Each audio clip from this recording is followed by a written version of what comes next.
உள தூய்மை, மனதை பிரகாசமாக வைத்துக் கொள்ள வேண்டும். மனதிலே கசடுகளை போட்டு, குப்பைகளை போட்டு, கோபம், குரோதம், பொறாமை, பகைமைங்கிற இது மாதிரியான குப்பைகளை போட்டு வைக்க கூடாது. இதையெல்லாம் டெய்லி வீட்டை கூட்டுற மாதிரி, டெய்லி குளித்து சுத்தமாகிற மாதிரி, அழுக்கான ஆடைய அணிவதற்கு விருப்பம் இல்லாமல் பல வாசமுள்ள சோப்பு நீர்களை வாங்கி, சோப்பு கட்டிகளை வாங்கி துவைத்து தூய்மைப்படுத்துவது போல உள்ளங்களை தூய்மைப்படுத்த வேண்டும். அன்றாடம் உள்ளத்திலே இது மாதிரியான தீய கசடுகள் ஏற்படும், அது இயல்பு. ஆனா அதை அப்பப்ப அப்படியே தட்டி விட்டு போய்கிட்டே இருக்கணும். அப்பப்ப அதை கூட்டி ஓரமா தூக்கி எறிஞ்சிடணும்.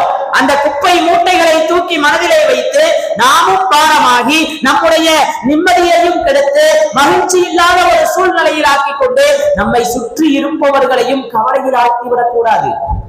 உள்ள பரிசுத்தம் ஏற்பட்டுருச்சுன்னா போற போக்குல அறுபாட்டுக்கு போகுது, நாம வாட்டுக்கு போவோம்னு போயிட்டோன்னு சொன்னா உண்மையிலேயே நம் வாழ்வு நிம்மதியா இருக்கும், நமது வாழ்க்கை பிரகாசமாக இருக்கும். இதற்கு தேவை என்ன அப்படின்னா உள்ள தூய்மை.